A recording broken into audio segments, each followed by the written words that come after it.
Olá pessoal, tudo bem? Sejam bem-vindos aí, sejam muito bem-vindas ao canal. A aula de hoje é sobre tapering. Se você não sabe o que é tapering, fica até o final para descobrir o que é. E a gente também vai falar por que isso é importante para corredores. Essa aula é uma continuação de 3 aulas anteriores, transmitidas ao vivo aqui pelo canal. Duas sobre métodos de treinamento para corredores e uma sobre como organizar, planejar treinamento para corredores. Se você não assistiu, eu vou deixar o link desses 3 vídeos na descrição desse vídeo aqui. E é isso daí, vamos lá. Bom, a primeira coisa é tentar entender o que é o tapering. Então, se a gente traduzir para o português, as palavras que podem ser usadas para representar tapering seria afilando, atenuando, refinando. Afilando é um pouco estranho, mas atenuando e refinando dá uma pista do que é o tapering.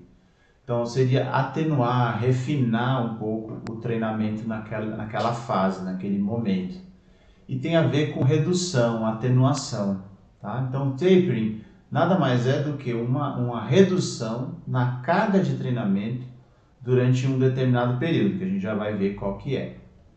Então vamos relembrar aqui como que é a preparação física para um determinado esporte, no caso específico aqui para a corrida, né? Então nessas aulas anteriores eu falei lá que tem uma fase de preparação e uma fase de competição. A gente vai deixar a fase de transição de lado aqui. O que é a fase de preparação? É aquela onde eu gradativamente vou aumentando a carga do meu treinamento para ir criando adaptações e ir melhorando o meu desempenho. Então se você olhar aqui, ó, a carga de treinamento vai subindo e o meu desempenho tende a acompanhar e subindo também.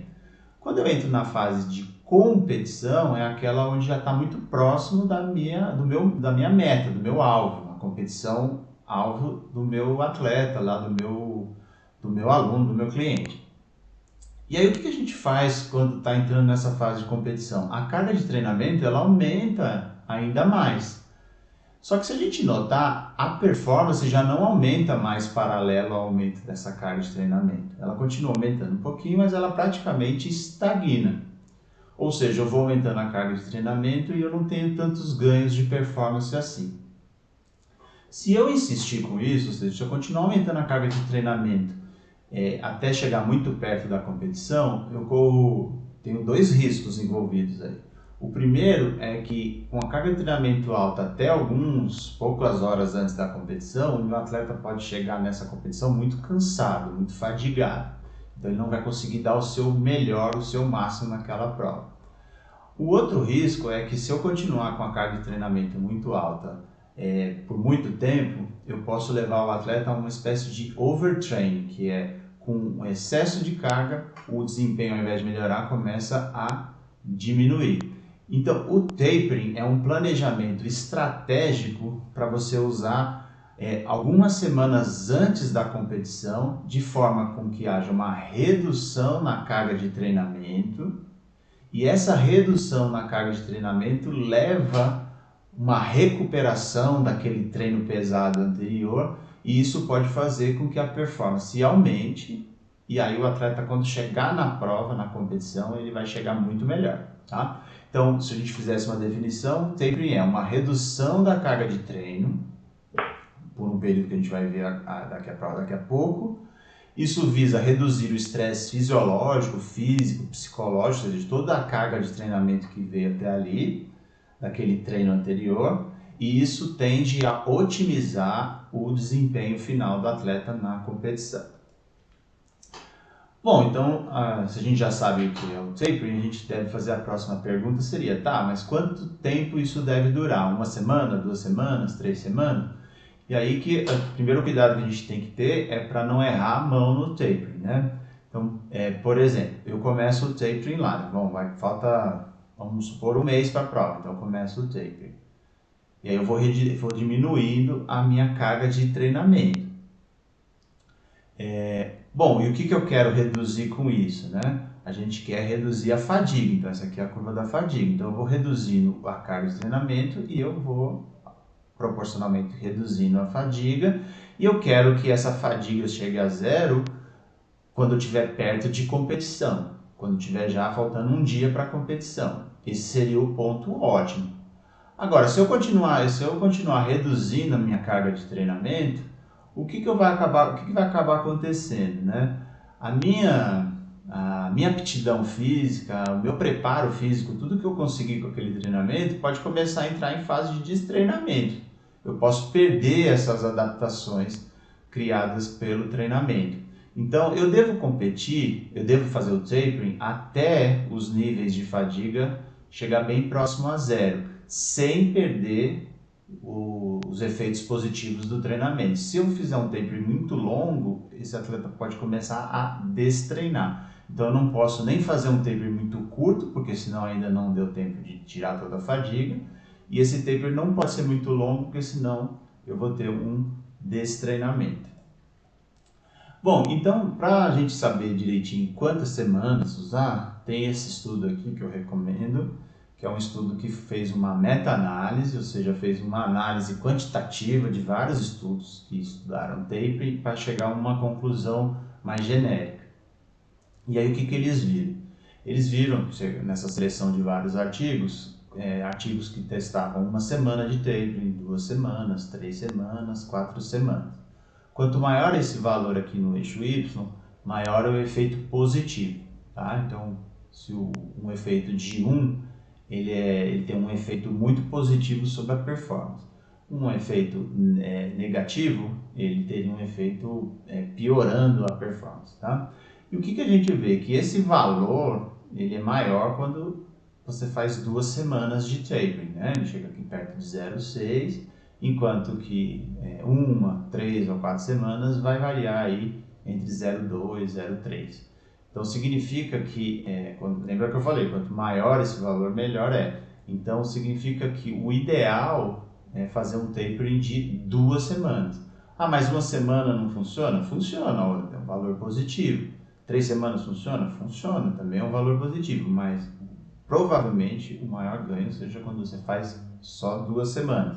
É o equilíbrio ótimo entre reduzir a fadiga e ao mesmo tempo evitar o destreinamento. Bom, mas como é que eu reduzo essa carga de treinamento, né? Então nesse gráfico aqui tem lá, né? Quanto que eu vou reduzir de 0 a 100%, né? Então eu estou em 100% de treinamento, de carga de treinamento. Então, se eu for de 100 a 30%, por exemplo, de uma vez, né? Ou seja, eu reduzir de uma vez esse treinamento, o que vai acontecer? Eu vou usar esse tipo de modelo aqui, né? Sai de 100 e vem para 30, que é um modelo chamado de step, né? Eu desci de uma vez um step único. Eu posso ir reduzindo gradativamente de forma linear, ou seja, na mesma frequência, a mesma taxa. Cada dia eu reduzo a mesma quantidade até fechar lá as 2 semanas, né, os 14 dias. Ou eu posso usar um modelo que é chamado não linear, ou seja, eu posso ter reduções grandes na primeira semana. Então, se eu olhar aqui até o 7º dia, nesses 2 modelos, né, exponencial lento e exponencial rápido, o que acontece? Tem uma queda bem brusca, eu vou reduzindo essa carga de treinamento até o 7º dia, mas depois do 7º até o 14 dias já não reduzo mais tanto, né? Fica meio que estável. Então eu atingiria um platô aqui no 7º e permaneceria com esse volume até o final. As meta-análises, os modelos sugerem que a melhor forma de se fazer é esse modelo aqui, né? O exponencial, que são chamados modelos não lineares. Cai rápido na primeira semana e reduz menos na segunda. Bom, mas quando a gente fala vou reduzir a carga de treinamento pode ser volume, pode ser intensidade, pode ser a combinação dos dois, pode ser o número de vezes na semana que eu treino. E o que eu devo reduzir? Devo reduzir tudo? Devo reduzir só alguns? Então isso é importante saber também, na hora de aplicar o taper. Bom, então vamos começar pelo volume. Então, devo reduzir o volume? Então vamos voltar naquela meta-análise e aí eles de novo fizeram uma análise de vários estudos que reduziram o volume durante o tapering e aí eles testaram, né? Viram estudos que reduziram só 20% do volume, que reduziram entre 21% e 40%, entre 41% e 60%, 61% ou mais por cento na redução do volume. E olha que essa curva, né, a mesma interpretação do gráfico anterior, né, quanto maior melhor. E olha que essa curva diz o seguinte, olha, 20% não tem efeito nenhum, você continua ainda fadigado. 21, 40 começa a aparecer alguma coisa. mas o ápice mesmo acontece quando você tem uma redução perto de entre 40% e 60% do volume. Então, reduzir o volume funciona? Sim. Quanto? Entre 40% e 60% do volume, tá? Então, se eu corria 100 km por semana, esse volume vai passar a ser 40 km ou 60 km, por exemplo. Bom, mas eu devo reduzir a intensidade, devo reduzir a frequência, e a resposta antecipada é não para as duas, né? Então aqui não está mais em gráfico, está em tabela, mas o que eles notaram, né? Quando você diminui a intensidade do treinamento, então onde está IES aqui, significa que diminuiu a intensidade do treinamento, o valor fica perto de zero, até negativo, né? Então lembra, perto de zero não tem efeito. Quando não reduz a intensidade, ou seja, quando preserva a intensidade, esse valor fica positivo, 0,33. Então, entre reduzir a intensidade e não reduzir a intensidade, é melhor não reduzir a intensidade. Então, significa que se os meus treinos são feitos a 15 km por hora, 16 km por hora, eu vou manter essa intensidade, não vou mexer nisso. A outra pergunta é a frequência de treino, mesma coisa, né?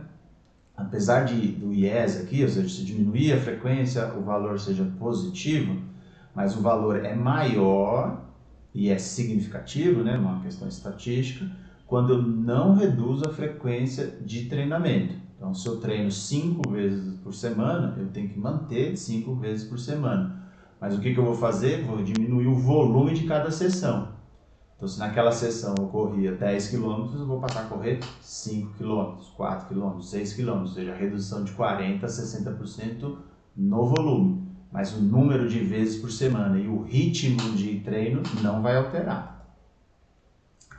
Bom, então fazendo um resumo do taper, né? Para que serve isso? Então, primeira coisa, minimizar a fadiga, diminuir aquela sensação de fadiga, de cansaço do treino anterior, para não comprometer o nível de aptidão física, para que eu chegue na prova bem descansado e ótimo para competir. Não devo mexer na intensidade de treino, então a intensidade de treino se mantém, mas eu reduzo o volume de treinamento. E essa redução a gente viu aí que é na faixa de 40% a 60%. Embora possa ser um pouquinho menos, um pouquinho mais, aí você tem que testar isso no seu aluno, ver que cada um tem uma resposta também, né? Aqueles são valores médios e você deve ver se tem um atleta que responde com mais semanas, outro com menos, você tem que testar isso. Não mexer muito na frequência de treinamento, então manter o número de vezes por semana de treino. A duração ela pode ser individualizada entre 4 e 28 dias, mas a gente falou lá que o ótimo seria 14 dias, 2 semanas, mas de novo depende do atleta, tem que ser testado. Usar modelos que não façam reduções bruscas de uma vez e fique estagnado, nem que vá reduzindo gradativo. O ideal é reduzir mais na primeira semana e menos na segunda. E a faixa de melhora no desempenho é em torno de 3%, ou seja, o seu atleta vai ter um desempenho 3% melhor do que ele teria se não fizesse esse tapering, tá? Daí a importância. E aí um último recado para a gente encerrar essa aula, isso são modelos para esportes de endurance, corrida, ciclismo, o foco aqui foi dado em corrida, mas serve para ciclismo, provas de resistência. Por quê? Provas de força, potência, pode ser um modelo completamente diferente, 14 dias, né, 2 semanas de redução de volume para treino de força pode ser prejudicial. Então, ele tem que testar para cada esporte, né? Então, no caso aqui, serve só para esportes de endurance. Tá bem? Bom, a aula é essa, obrigado. Quem gostou da aula, dá o like e compartilha esse vídeo aí, né? E também, se não é inscrito no canal, se inscreva. É isso aí. Muito obrigado. Até a próxima.